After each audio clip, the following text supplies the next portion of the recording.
Hello and welcome to episode 82 of Ready to Mosh.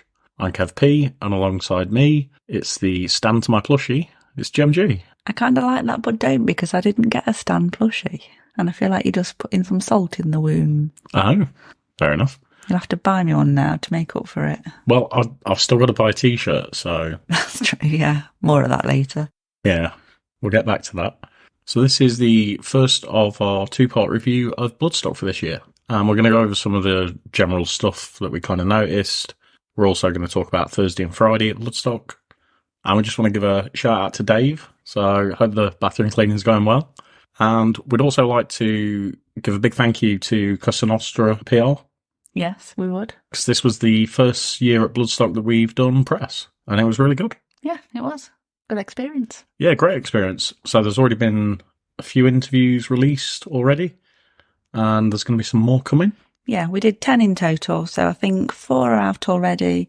And then over the next 6 days, it will be between this and part 2.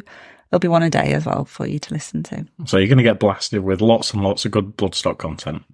Yeah, and there will be a vlog at some point, which I don't think will be out before this episode, but it will be at some point over the next week or so. Right, so what should we talk about first? Well, I guess we should start from the beginning. One thing I noticed initially was... just in comparison to Download, not that I really like to compare the two, but there was no real traffic, was there? No, the traffic was pretty dead. I have to say, because we didn't set off till dinner time or lunchtime, depending on where you're from, I did think maybe there would be a bit of a backup at that point, because gates are officially 12. I assume they would have opened a bit earlier, but I did, because it's narrow lanes around the immediate site. Straight in, weren't we? Yeah, we were straight in. Yeah, it was absolute doddle. Yeah, I didn't notice any sign of kind of traffic complaints or anything across the weekend, really. No, and they got a good traffic light system working and helping people across the road, so it all seemed pretty good. Yeah, we got a nice little patch for our tent, didn't we? Yeah, got a good spot. Camped in slightly the wrong campsite, but... we were there all about. We were close, yeah. Had a major panic when we thought we couldn't find the end of the pump for the tent. Oh, yeah, that was a disaster. Yeah, we thought... well, actually, the first disaster was leaving the ground sheet in the car. But we survived that, didn't we? Well, yeah, I mean, the tent's got a built-in ground sheet. Yeah. It's just I can't remember what it's called. Footprint. Footprint. I call it the carpet. You call it the carpet, okay. We've not gone on to carpets in tents yet. We've not got to that stage. No, we do take the picnic rug, though, and sometimes use it as a bit of a carpet. That's true, yeah. Anyway, yeah, major panic when we thought we couldn't find the end of the pump. Literally looking around for someone with a similar tent. We found the tent, but it was empty. We found it in the grass. Yeah, I just managed to spot it, yeah. How did we do that? I think that might have been my fault. Oh, that's on record. That is not getting edited out. It depends who does the edit, doesn't it? True. I'm going to frame it somehow. Okay. But yeah, it was fine in the end, wasn't it? Yeah, we got through it. Yeah, we were probably tents up by about 4 o'clock. Yeah, I think 4:30, somewhere around there. Drinks open, yeah. Enjoying the sunshine because it was a beautiful afternoon. Yeah, the weather was generally pretty good all weekend. I think there was a couple of times it wasn't great, but... Overall, it was fine. Overall, it was fine. There was rain, but not to a horrific amount that really prevented it. I think we missed a couple of bands because of the rain on Sunday morning, but nothing major. No, nothing major. So we spent a good couple of hours just around the tent, having a few drinks, eating some food. Acclimatising? Yeah, acclimatising, just getting into the swing of things. And then we made our way over to the arena. It was about 12-ish minutes, I think, roughly. Yeah, I think from where our campsites were, they were around 12 minutes. Yeah, which was an all right walk. Yeah, it's not too bad. Yeah, straight out into Serpent's Lair. Yeah, had a good nose around the bar area, didn't we? We did, yeah. Oh, just before we talk about the bar area as well, they changed the security this year. Oh, they had, hadn't they? They had the Nottingham Motorpoint Arena security team in. Yeah, they seemed to do a pretty good job. Yeah, I was intrigued. I only had my bag searched once the whole weekend. Yeah. And that was on the first night, when the first time we actually went in to the arena, as I was going into Serpent's Lair from the campsite. They seemed to be absolutely fine. Yeah, I don't really see any problems. Sometimes you do get issues and festivals, but yeah, they seemed actually really good. So yeah, so back to the bar. We went for our usual favourite, of rhubarb cider. They have it on to start with, or was it raspberry? I can't remember. No, they had rhubarb to start with. Do you know what? They didn't. When we first got there Thursday night, they only had normal kind of appley cider, didn't they? Because they either not got the fruit in yet, or they'd only had a limited run and it had run out. So I can't remember what we had. It was some kind of appled cider, that's all I remember. Right, okay. As you're going to find out later in this episode, Thursday got a bit messy. Yeah, we're like, well, we've not actually got any work to do Thursday, so we'll have a lovely time. Yeah, which was always the plan. Yeah, why not? But yeah, it was just like a normal... cider. Yeah, not like a Strongbow off the tap one. No, yeah, like a traditional cider. Yeah, that's the word. And I think when we went to watch bands in Sophie, just skipping ahead briefly, there was the, was it Stayford Pressberry on yes, tap? They had. Yeah, that was they all had right. that. Anyway, but yeah, aside from not having the fruit cider in there on the Thursday, it was a great selection in there at all times. Yeah. And I think when they'd not got our favourite rhubarb on, there was always raspberry. Yeah, but they'd also got, as the weekend kind of developed, different rhubarb ciders as well. Yeah, they had the Lily's one and then they got another one in, didn't they? Yeah, and I can't for the life of me remember what it was called. Neither can But I. it was all right. I think we might have a leaflet somewhere that, the little booklet that had Yeah. it all in. I think that might be somewhere. Okay, well, we'll have to track that down.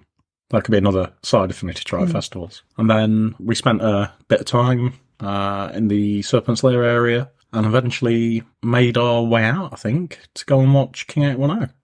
Yeah, they were on in Sophie tent, about the third band on, I think. Yeah, something like that. Wasn't too late, was it? No, about 7:30, I think. I'm going to say it now. They were one of the best bands of the weekend for me. I don't know if I put them up in like my top bands, but they were really good. I was really impressed by them and they weren't what I expected. They seemed a lot more atmospheric. Is that the right word, would you say? I don't know. They had a huge stage presence. Yeah. They've got loads of theatrics going on. Which I wasn't expecting. I don't know what I was expecting, to be honest, but wasn't that. But pleasantly surprised. Yeah, I mean, for me, they are probably in my top 3 of the weekend. That's how well I thought they played. Wow. Bar is set high already. The bar is set up, yeah. And that, to be honest, that kind of set the weekend. That really did set the bar for the weekend because there were some amazing bands all weekend. Yeah, King 810 absolutely smashed it. Yeah, tent was absolutely packed as well. It was really hot in there, wasn't Yeah, it? it was hot. An hot evening anyway, but yeah, it was really stuffy. Yeah, I think, to be fair, there was still a fair bit of room where we were. Yeah, we were kind of to the back at the side, wasn't there, where people tend to congregate out at the front or the entrance side where you go in. Yeah. So as long as you can get through that, there's often a bit of space. And although it's not an exit on the other side, they're still opening, so you're getting fresh air in. Yeah. But yeah, they were really, really good. I would definitely watch them again. Yeah, I'd love to see them again. The thing is, with all the kind of issues that they've had in the past, I don't know when we'll get to see them again. Well, yeah, that is a point. That's the only other problem. Yeah, I think there was a lot of anticipation about the set because it's been so long since they've been able to come over as well. Yeah, I think they had to pull out last time, from what I remember. Yeah, that sounds familiar. I think there was a pending court case that never came to fruition. Yeah, something like that. But yeah, King 810, absolutely amazing that night. And then after we watched King 810, I think we went back to the tent. We did, yeah. Because we got a bit of time before we wanted to see Skinned. And we made our way back to the tent, drank far too much Jaeger. I think we had an idea to let's open the Jaeger at this point. Yeah, that probably wasn't the best idea. I mean, I did hammer quite a few ciders back in the day and then hammered a lot of Jaeger. And that, not my finest moment, I'm going to say. Yeah, same. Yeah, we got very, very merry. Yes, we'll call it merry. And then we went back to the arena to go and watch Skinned. But the tent was even busier. Yeah. Been for King 810. You just you couldn't get in anywhere. Yeah, it was really busy, so I think we just gave up on that point and had a bit of a wander. I remember you had your photo took, so you'd got I got my Cradle t-shirt your infamous on. Cradle shirt on, so a couple of people wanted their photo took with you. Yeah, that was a bit weird, yeah. Wasn't expecting that. And then someone had an idea. I don't know who that would be. Well, it weren't me. I have a habit of drinking far too much, and then I really want to go on the dodgems at a festival. But this is definitely the last time I'm doing it. It was fun at the time. It was till I got stuck in that corner and couldn't fucking move. Genuinely just forgot that we got stuck in a corner. Yeah. Yeah. Got absolutely stuck in a corner, couldn't move. You got told off. Oh, for waving my camera out Waving the your phone, car. yeah. Yeah. I'm totally oblivious to the fact I was getting told off. But Yeah. got some good footage. I think I've not actually watched it back yet. I'm trying to think what it's like. It may or may not appear in the vlog. Then when we finished on the Dodgers, which seemed to last forever. I was going to say, it seemed to last forever, and it was a lot more vicious than I remember going on the Dodgems last time. Or people being more vicious. Yeah, I don't know if that was just due to the time of night or what. I remember being equally as drunk as the last time I got on the Dodgems. Yeah, that was at Leeds, wasn't it? It was at Leeds Festival, yeah. But yeah, people were really coming at you, weren't they? To be fair, you were doing the same. I was doing exactly the same. I was trying to take inside lines and then just kind of sideswipe people when I could. Yeah. So sorry if you're listening and you were a victim of Kev's Dodgem driving. Yeah. We don't do it often, do we, that? So it was I think that's like the second or third time in like 7 years. Yeah. And yeah, I think it's going to be my last. Mainly, yeah. Again, on record. Yeah. If we hear this repeated next year, not my fault. A festival, you know, the Jaeger monster came out. Yeah, they came out to play. Yeah, we were sat at the tent. We'd been sat there a little while, and then I realised I'd lost my wallet. Yeah, in fact, I have a vague feeling that we're probably just starting to get ready to go to bed at that point. I think we were, yeah. Yeah, I think I'd realised I'd lost my wallet. Searched everywhere around the tent, all my pockets everywhere where I knew it could have been. And then it wasn't until you said, could you have left it on the Dodgems? And I'll be honest, I'd completely forgotten at this point we'd been on the Dodgems.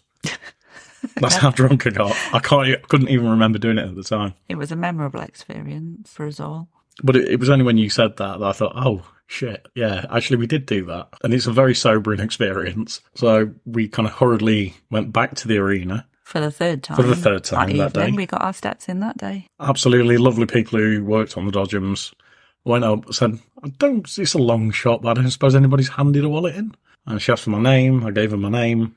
I just went, there you go. Apparently they tried to shout us after when they'd realised as we were leaving, but yeah, we were oblivious. It was loud, to be fair. It was, yeah. But yeah, so very thankful to the Dodgem staff for that. Yeah, very thankful. I didn't have to cancel all my cards and my driving licence. I didn't have to pay for everything. You didn't have to pay for everything, yeah. That was an eventful Thursday. It was. We heard a bit of the Guns N' Roses tribute band that were on in Serpent's Lair as well as we wandered through. We did, yeah. It sounded pretty good, actually. We did, actually, yeah. I can't remember if we had a drink. We might have had a drink there. We might have done. I think we might have had Did we have a celebrating finding your wallet? A celebratory recovering the wallet cider. I think we might have done. Yeah. I think that's why we remembered listening to Guns N' Roses. Yeah. And then it was a walk back to the tent.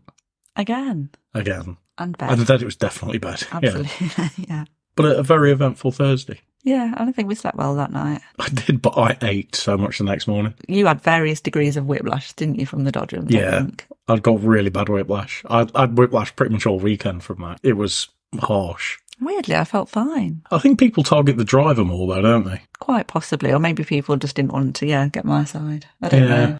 And then it was Friday.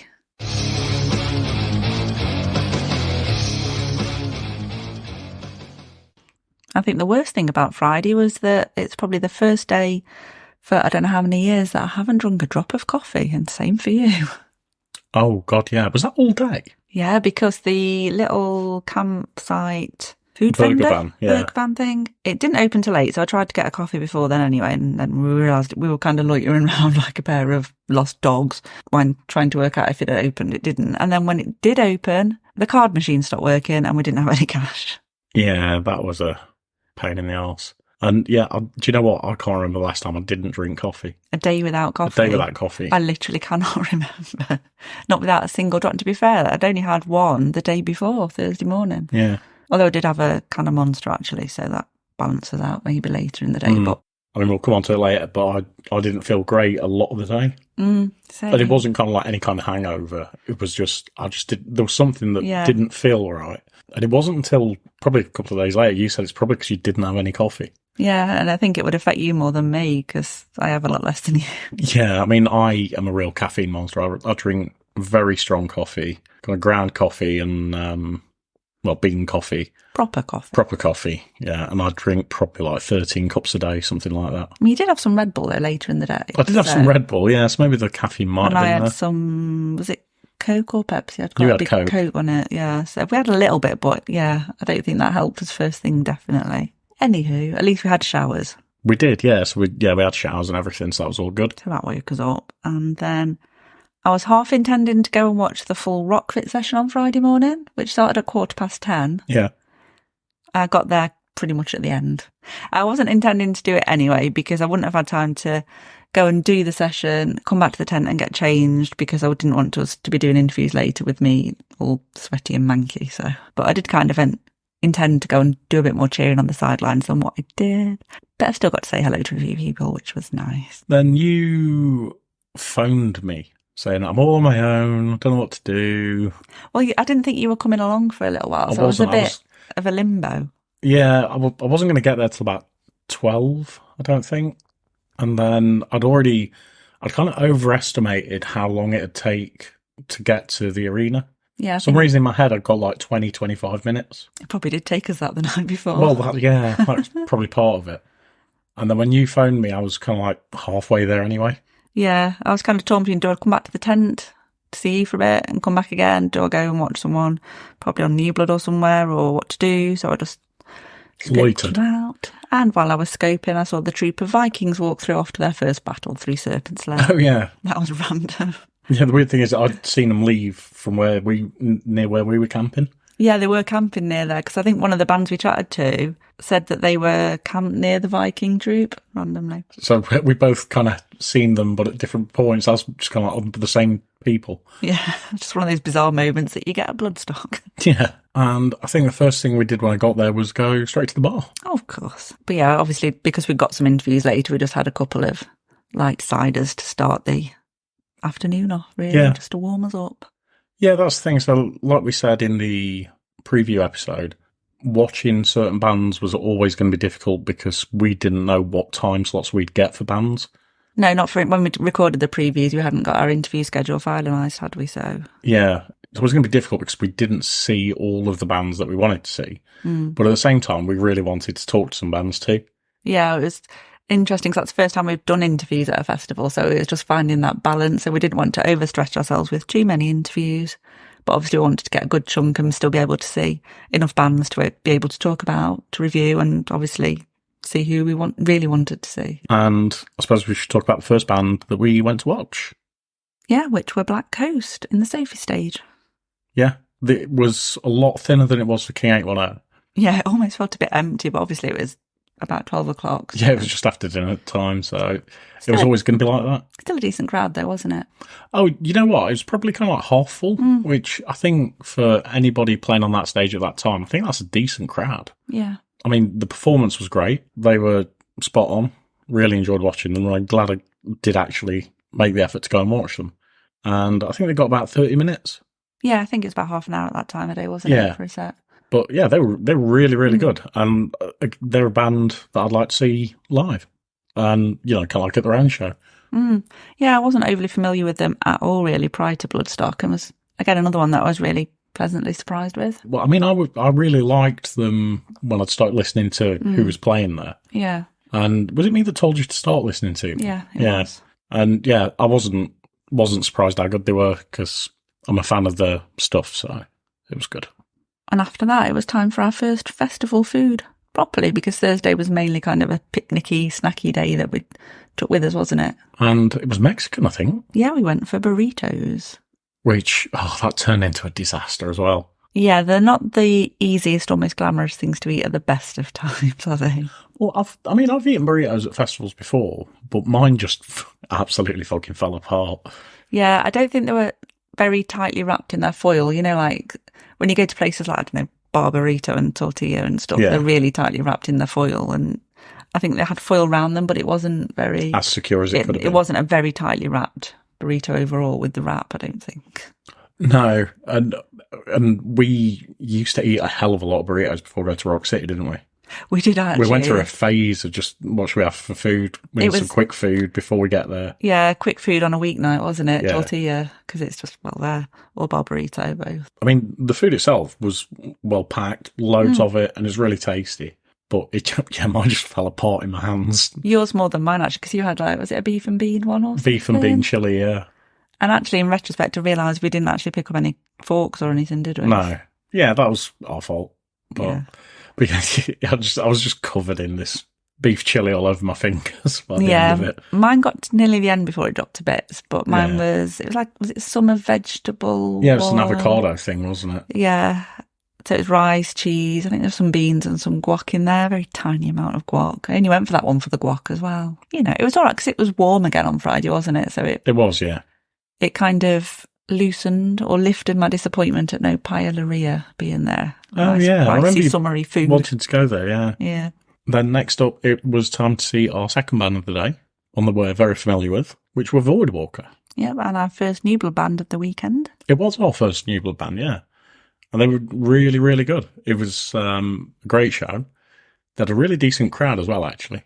They did, yeah. Which I was really pleased to see. Some of the guitar playing skills from Robin was just insane. Yeah, epic. I don't know how Robin does it, because that it was almost as if you could have put them on the main stage and they wouldn't have looked out of place. No, definitely.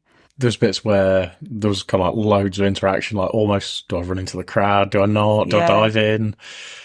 And yeah, I thought it was a perfect set. I thought they played it to absolute perfection. Yeah, and they were so full of energy, and it was just great to see. I mean, it's always great to see any band on the New Blood stage, but especially when it's one that you've seen on a smaller stage beforehand, seeing them take that step up there as well. And just kind of working it. And yeah, they put so much effort in. So if you're not already familiar with Voidwalker, make sure you go and check them out because, yeah, like Kevin said, they're awesome. So after Voidwalker, we walked past the main stage and the backdrop for Sacred Reich was up. So we were like, oh yeah, we just missed them, basically. Yeah, we thought we'd literally just missed them.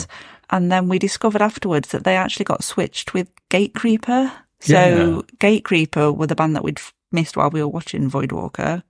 Who weren't on our watch list. No. But Sacred Reich were. Yeah, so we could have watched a bit of them before we then had to go and do our first interview. Yeah, that was frustrating. And we just, for some reason, we didn't notice it when we were walking across the arena to get to the New Blood stage. I think we were just on a mission to get there, weren't we, for Voidwalker? Yeah, so. Yeah, because we knew we wanted to see Voidwalker, and it just, I think it just confused us as to, we literally thought, we've missed it. Oh. Yeah, we'll miss them. We'll just carry on and we'll go and get ourselves set up for our interview. So, I mean, that's one thing. I mean, there is very, very little signal at Bloodstock. Yeah, I mean, we discovered that last year, didn't we? It was pretty much the land of no signal at all. Although we did have Wi-Fi this year because of the media access. If they could have updated the app, at least some people could have known and maybe let other people know. Yeah. And kind of it be a point of information that if at least a few people know, then, you can spread the word that actually Sacred Reich are going to be on. So I didn't hear any announcements. And I was going to say, or even put some information on screen to say who's up next or something. Yeah, that would be a good idea to have who up next, and then you get Sacred Reich and then the time. Yeah, and maybe even a countdown to who's on next or something. Yeah. I mean, on the plus side, they don't pump out the same irritating advert on screen absolutely constantly all weekend.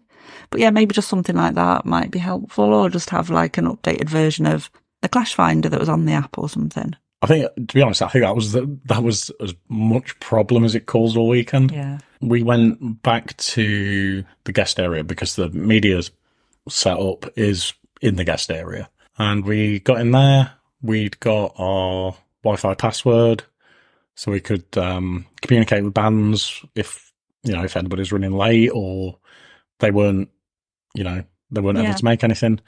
As it happened, all of the bands did. Yeah, so, everything interview-wise ran on time, didn't it? They did, yeah.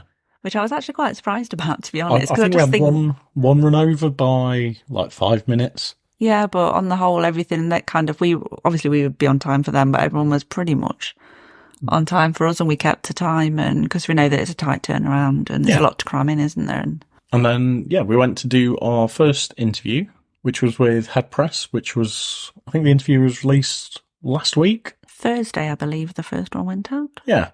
So if you've not listened to that after you've listened to this episode, go back and listen to that one and all the others if you've missed them. So we spoke to Carl and Martin from Head Press. Had a lovely time chatting with those guys.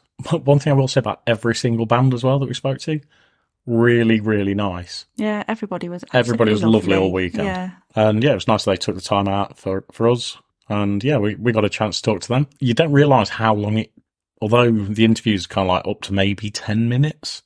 Yeah, that's usually what you're allowed, isn't it? You're usually allowed up to 10 minutes. You don't realise kind of how long it actually takes to get everything set up, because we've got to set our equipment up. We've got to find the band in some In cases. some cases, yeah. Because the bands don't just wander around waiting for people. Yeah, it's not like they're in, like, I don't know, a bus station with a sign on with their name or Exactly, something. yeah. So you've got to find the people either in the tent or in the fenced off area that we go in. You've also got they probably don't know what we look like. No, and some bands, like you say, we might not be as familiar with what they look like, so we've not seen them live yet. There were some that we interviewed before they'd played. And there were other bands that, you know, we know because we've seen them, so we knew exactly who they were, and we've got other bands that do actually know who we are and who we look and what we look like. And obviously some of them were arranged through PR people, so they were there to introduce us. Yeah, which obviously makes it a lot easier. And we know kind of one of the people who dealt with a lot of the bands that we were talking to, we know very well anyway. So we could just kind of go to him and say, who have we got? Where are they? Where are they? And yeah, he'd sort them out and bring them over. But it was always tricky when you've got bands that's got no PR there. Yeah, because some of them just contacted us directly, didn't they? To exactly, yeah. Come on, which is absolutely fine and great. But it's like, yeah, just had to kind of, fortunately, because we've got Wi-Fi, we could kind of just double check on pictures who was who. Yeah, and who we'd got, because you don't want to call people by the wrong names, and yeah, it could just be awkward. But as it happened, it was absolutely spot on. It was all fine. It was all good in the end. out. There was no embarrassing moment. No, there's some very funny moments, but no embarrassing ones. And you'll hear those in the interviews. So, but yeah, we had a lovely chat to head press. I think after that, we went straight to the bar because we wanted a drink because it was warm and we were very thirsty. Yeah, we needed to quick rehydrate. And then I think we had about a couple of hours then, I think, before our second interview of the day. Yeah, then the next band we went to go and see were Fit for an Autopsy. Yeah, that timed in really well, actually, didn't it, with the end of the interview? It did, yeah. Definitely there for the start. I think we'd got just enough time to get a quick drink, take it to the arena, and start watching. I think they pretty much started as we got to the main stage. Yeah, it's perfectly timed. It was like, you couldn't have planned that out anymore. It was split second timing, absolutely perfect. And they were fucking good. They were, yeah. They were really good. Very heavy, very loud. Yeah, heavy, vicious, just what you want at that time of day on a Friday. It almost feels like it kind of gave people a load of energy as well. Mm. And from a lot of comments I've heard from people over the weekend, is they were like a lot of people's favourite band. Yeah, I can see why. Because, again, they just brought that energy. They made it. Yeah. People kind of wake up again and go, come on. It's only Friday. Get with it. Yeah, it's like people possibly in a bit of a mid-afternoon slump at that point, but it was like a massive wake-up call. It was, yeah. I went to go and get some food as well while Fit for an Autopsy were on. Yeah. And I have to say, the most disappointing mac and cheese I've ever had. I was so looking forward to it. You've had a lot of mac and cheese in your time. A fuck ton of mac and cheese in my time. And I'm sure we had from the same place last year. We definitely had some mac and cheese at Bloodstock, didn't we? Yeah, we did, but it was in the other bit. It was in the... Oh, it was, wasn't it? In the Serpent's Lair on the... Serpent's Lair camping. Love in the Oven van. Which we couldn't access because it's actually in the campsite. Yeah, that was... And although we've got, like, wristbands that let's get to almost everywhere... Yeah, not in there. We're not allowed in there. Which is annoying because it'd save, like, another 10-minute walk. Yeah, or because we could cut through minutes, the campsite. Anyway. Yeah. But anyway... because they're in the campsite, I couldn't get them from there. And last year they did the best mac and cheese I've ever had. They did a lot of good stuff. Yeah. But the mac and cheese that you did have, what was so bad? There wasn't enough cheese. It was almost a bit kind of like wallpaper paste. Kind of like, do you know what I mean? With the texture and just how it felt, it just wasn't great. I had it with pepperoni, I think it was, and pepper. Well, I say pepper, like red, green peppers. Okay, as in the vegetable. As in the vegetable, not as in the seasoning. And yeah, it was just kind of like devoid of any flavour. It's so upsetting. It's kind of like I've built myself up for I'm having mac and cheese now. I was like, oh, it's really bland. There's no flavour to it. I'm disappointed for you, but also glad I didn't have any on that basis. I just wasn't hungry at that point, so otherwise I probably would have come with you and had. Yeah, you probably would have had the same, wouldn't you? So I didn't have any mac and cheese all weekend because I think there was only one store, wasn't there? There was, yeah. It was the only store. Yeah, it was just kind of disappointing. But yeah, went back to watch Fit for an Autopsy. But I think we kind of lost each other at some point on the way back. I think we kind of did. And then we had only a very short gap actually before Heaven Shall Burn, really. Yeah. So I think we kind of reunited at some point for that. Yeah. And so it was a little bit confusing because I think you'd gone somewhere. It might be, I think you might have gone to, no, you hadn't gone to get food. I can't remember where you'd gone. I don't know.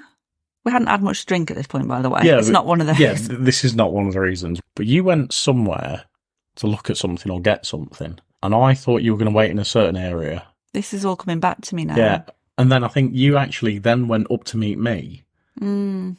Even though I'd gone back to the point where I thought we were going to be. I think you said you'd gone to find food and I'd probably gone to the toilet. And I think I was looking up and down all the food things, thinking you would be at the mac and cheese or somewhere store, but you thought I was going to stay put and then I didn't. Yeah. Yeah, just a bit of a lost in translation. Bit of a lost in translation moment, yeah. Anyway, we were reunited. Got reunited. We watched Heaven Shall Burn. And again, another amazing performance. Again, I was absolutely blown away by these. Was not expecting to be. Yeah. But yeah, they just put on such a show. It was just... They were good, weren't they? Yeah. And yeah, when I first started listening to them, I thought, yeah, these are amazing. I've got to see these. And they didn't disappoint. Really, really good. However, we didn't get to see all of the set because I think we had to leave kind of like maybe halfway through. Half to two-thirds, Half to two-thirds of the way through, yeah. And we had to leave and then go back to Serpent's Lair to the media tent and do our second interview. And yeah, interview number 2 was Voidwalker, which is another interview that is already out. It is already out. That came out on Friday, I think. Yes, it did. But yeah, we had a nice little chat with Robin and Callum. That was our final interview of Friday, I think. We had a light day Friday, didn't we? We did. Again, it was we could have done a few more, but because our schedule was a bit uncertain. Yeah, we didn't. We were still arranging times pretty much on the way to Bloodstock. Pretty much, yeah, I think we were actually. We were trying to schedule people in if we could. And just work out what was what. So we actually had to turn down a couple of bands that we would have liked to have spoken to. In the time of communications, we'd actually already arranged those times, which were the only times they got a vote. Yeah, it was. So it was all difficult. And hopefully, if we can go back and do press again next year, hopefully we can try and get as many bands as we think we can comfortably do. And yeah, we've got a bit more of a feel for how things work now, don't we? And exactly. What's manageable for us is, like we said, getting that balance. Yeah, we've got to get that balance between the reviews, the bands, and obviously talking to people as well. And then I think I went back to the tent after that and took the kit back. We both did. Oh, did you come with me?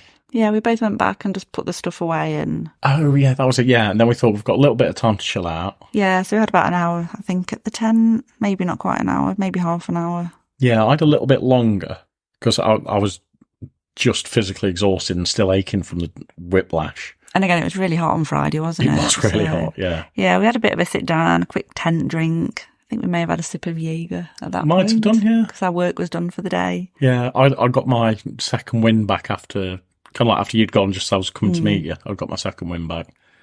But you went off to go and watch your next band. In Flames. They were amazing. You know what? That's kind of like one band I'm annoyed I didn't watch. So you should be.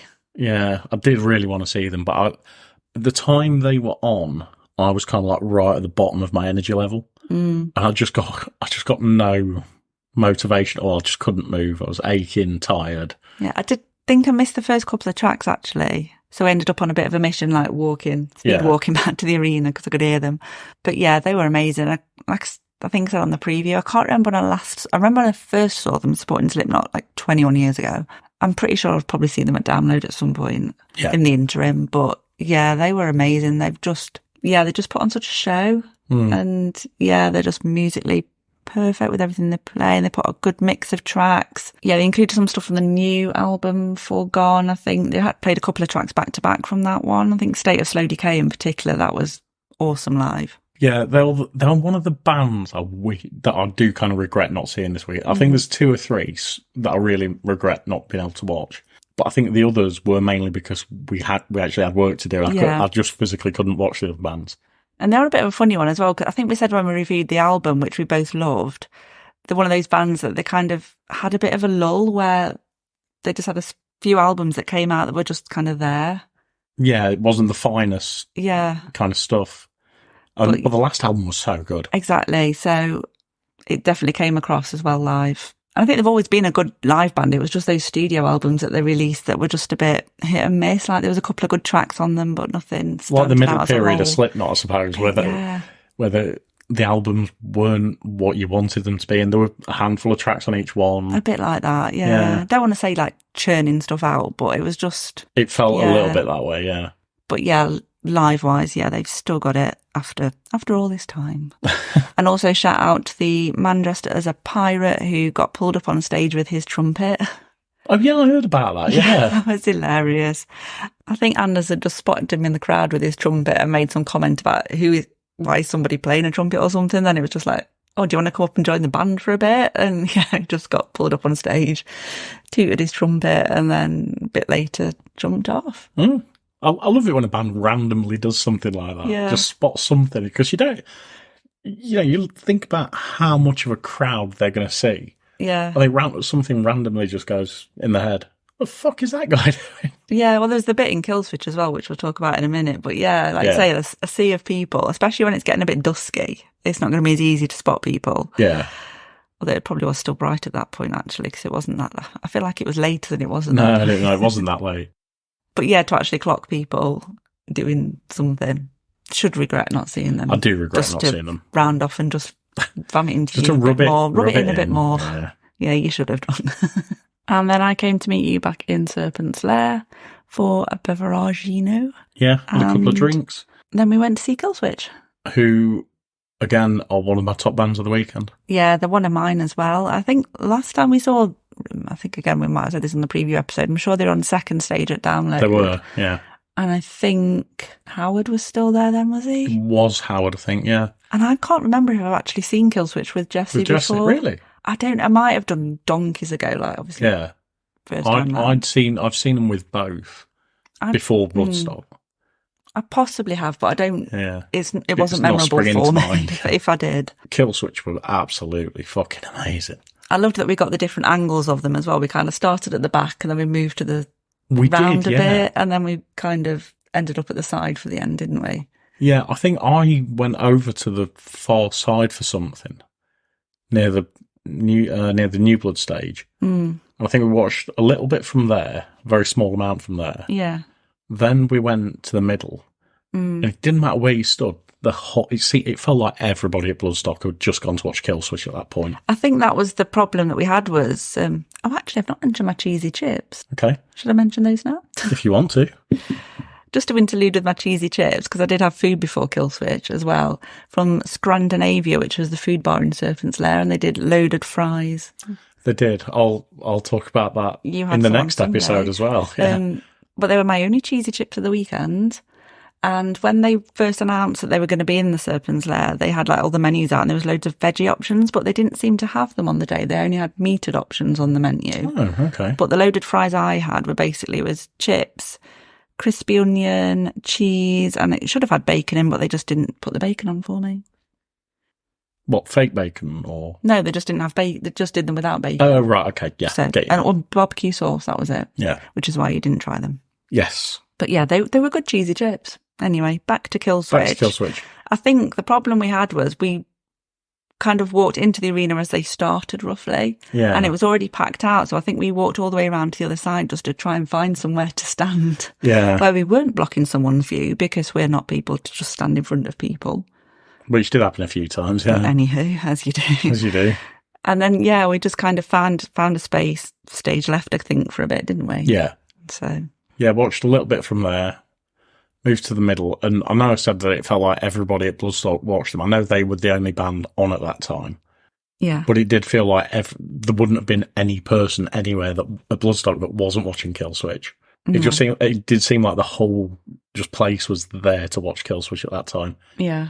Like when we moved to the back, so we could see the main stage, it was rammed right from the front, and there was the smallest of gaps for people to walk through on the path, because people were just backed up, just watching right back up to there, and I've never, ever seen it that busy. No, it was really packed out all the way through. Right round to the side, but Killswitch put on such a good show. One of the things that actually I'd forgotten about was the amount of time they were on, because the time was wrong. The time was wrong on the app. Yeah. Yeah. So all the headliners did, I think it was an hour and a half, wasn't it? Yeah. But we thought they were going to finish at 10:20 instead of 10:50 because the time was wrong on the app. So when they kept going, we didn't realise at first that the time was wrong. We're kind of like, right, oh, they're playing this, right, this is going to be the last song. Which we kept thinking, it's weird because they've not played Holy Diver. They've not played My Last Serenade. It's kind of like, I thought they'd finish with those. Yeah, and they just kept going, didn't they? We left because we thought, we got to a point where it's like, well, this will be the last one. They're going to cut them off now. No, you left. I stayed. Oh, did you stay? I stayed, yeah. I thought you'd come with me. No, because I was going to watch Candlemas, which we'll move on to in a minute. Of course, yeah. So I thought, well, they're going to finish. I might as well just get a drink while the bar's going to be empty. And yeah, they just kept going, and I'm kind of annoyed that I missed like a few songs that I would have liked to have seen again. I mean, I've seen Killswitch multiple times, but we're like, oh. I know. Rookie mistake. It was a rookie mistake. It's up there with my Hollywood Vampires mistake, that one. It's not as fucking rookie mistake as that. Nothing is as rookie mistake as that. I'm going to say it is, anyway. Yeah. But yeah, again, a good kind of greatest hit set, I guess. And what we did love as well was the fact that they kept changing the logo to match the album. The album, yeah. The artwork, yeah. Yeah, behind that, which I thought was a really cool touch. It was, yeah.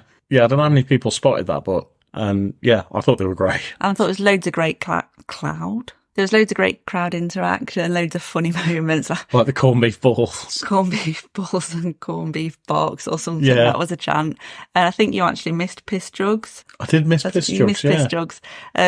Some dude who was crowd surfing we kept seeing people with these like milk bottle type canisters which were full of cider, which I don't know where they came from. Was there a cider bar or something? I think there must have been. I saw a lot of people with them. Yeah, anyway, some dude came crowd surfing over and he was clinging on to one, but they assumed it was a jug of piss and they were like, well, that's dedication to be carrying around a jug of piss. And then we had a chant of piss jug guy or something like that towards the end. Oh, man. And I was like, I'm pretty sure it's probably, well, having said that, it could have been piss, to be fair. Who knows, because it's all the same colour in it. Yeah. Yeah, there was just loads of good bits of banter like that as well, which is... It just makes it fun, doesn't it? It does. Yeah, I mean, it's great when a band just goes on and do their thing. But yeah, that interaction just makes it fun, yeah.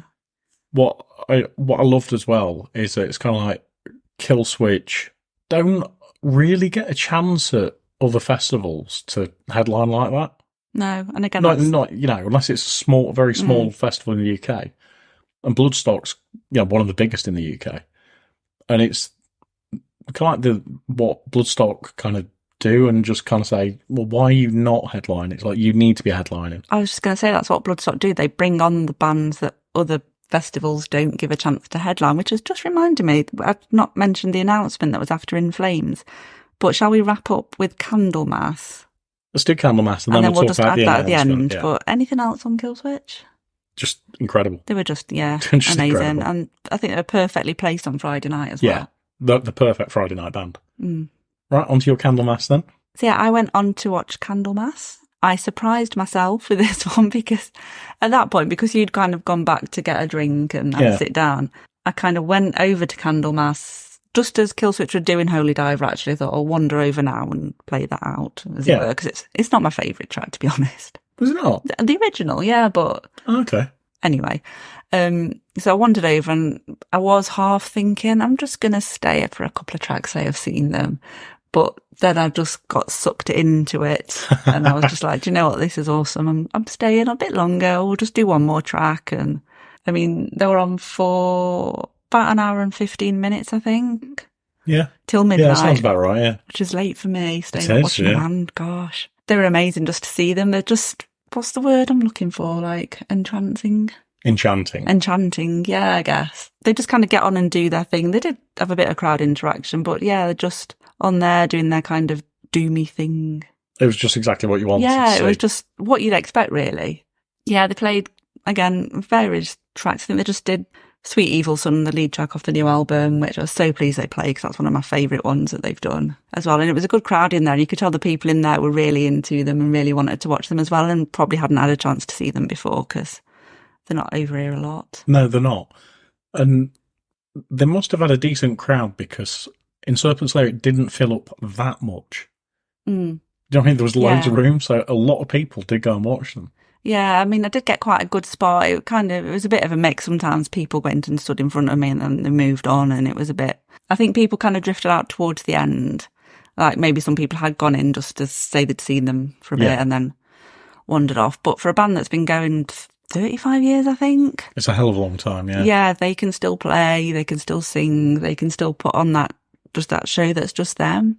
Yeah. And they're churning out the new stuff, like we said. It was great. I mean, I think they did about 11 tracks. Obviously, some of the tracks are quite long, which is unusual for me to like a band that likes long tracks. Yeah. But like they played Crystal Ball, and this woman in front of me was just going mad for that. It must have been her favourite track, bless her. She was so pleased to hear that, and that was about 10 minutes long. They don't do small tracks, do they? They're all huge tracks. But they're those kind of tracks that do have that variance in them. It's not just like one long monotonous track. There's different layers to it and different parts and stuff. But yeah, they were great. I'm so glad I stayed for the whole set and I've ticked them off. And I can get a Candlemass t-shirt now. You can. Then you came back to Serpent's Lair to see me. I think we pretty much went straight back after that. I think we did. I think we were ready It had been a long day. Yeah, I can't remember which tribute band were on in Serpent's Lair at that point, because there was one at midnight every night, wasn't there? It was the Motorhead one. Oh, was it Motorhead that night? Yeah. So yeah, we weren't up for staying for a fake Lemmy. No, I'd heard bits during Candlemass. Oh, were they on at 11? Sorry. Yeah, they were, weren't they? I was thinking they were on at midnight. No, they were on while Candlemass was still on. So I remember hearing quite a few things, but I didn't feel that great, and I think it might have been a caffeine withdrawal. But I just I felt really ill. Yeah. I mean, it could have been something I ate, to be honest, because I said the mac and cheese wasn't great. It could have been the mac and cheese. Yeah. Yeah, and then I waited for you, and then we went back to the tent, I think. We did, yeah, and that was that. But yeah, like I said, we missed out mentioning the announcement, which is another thing that we love about Bloodstock, is that they will announce the bands for next year during that year's festival, so that you have an idea. You're not waiting like 3, 4, 5 months after you've bought your tickets to see who's going to be there. To get disappointed or... So yeah, before you even have to think about an early bird ticket, you know who 2 of your headliners are going to be. Yeah, and I don't think we saw it live last year, but I was there because it was on after In Flames, so I was there live. You caught it, didn't you? Stan came on stage, I've recorded it, so I'll probably pop a speeded up version in the vlog. Yeah.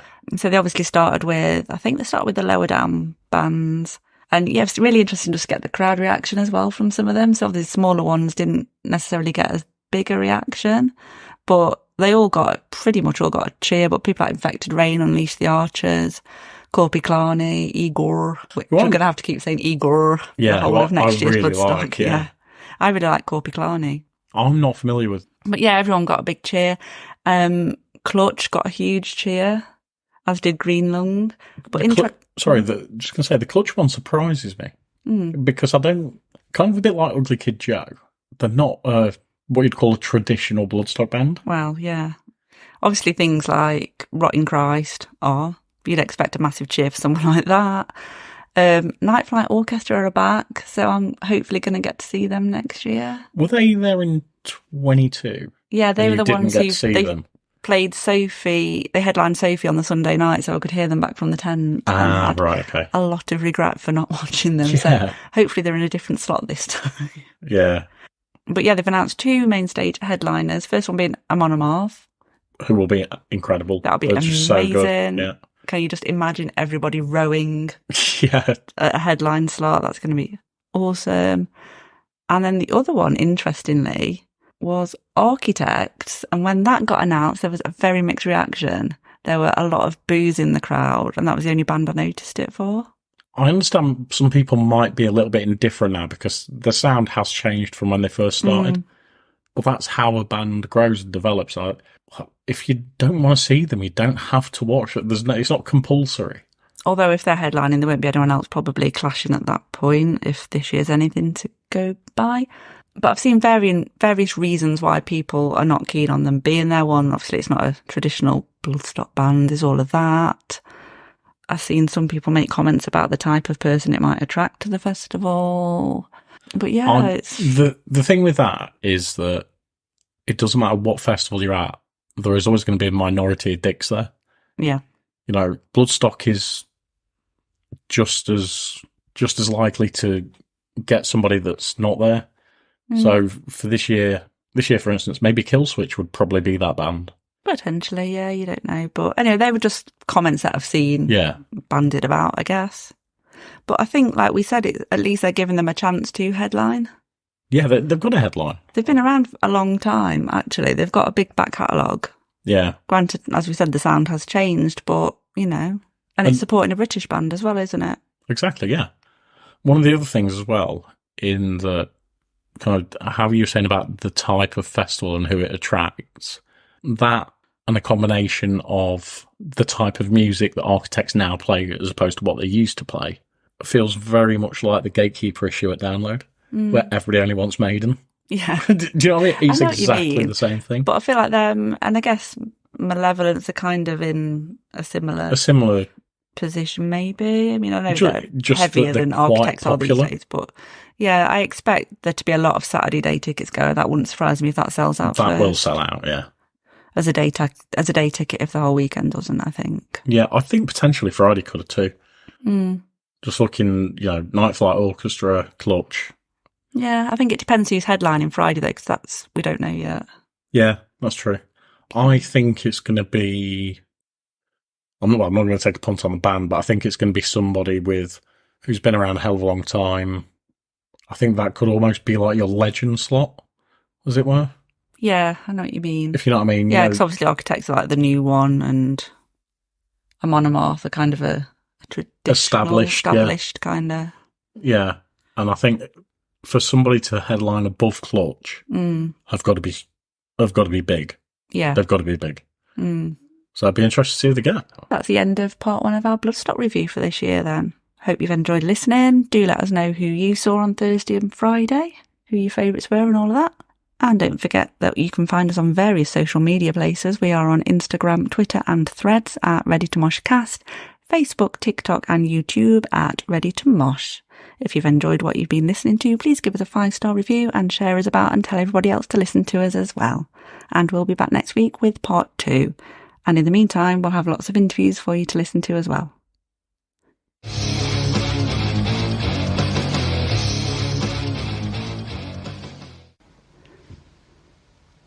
Make it mosh moog.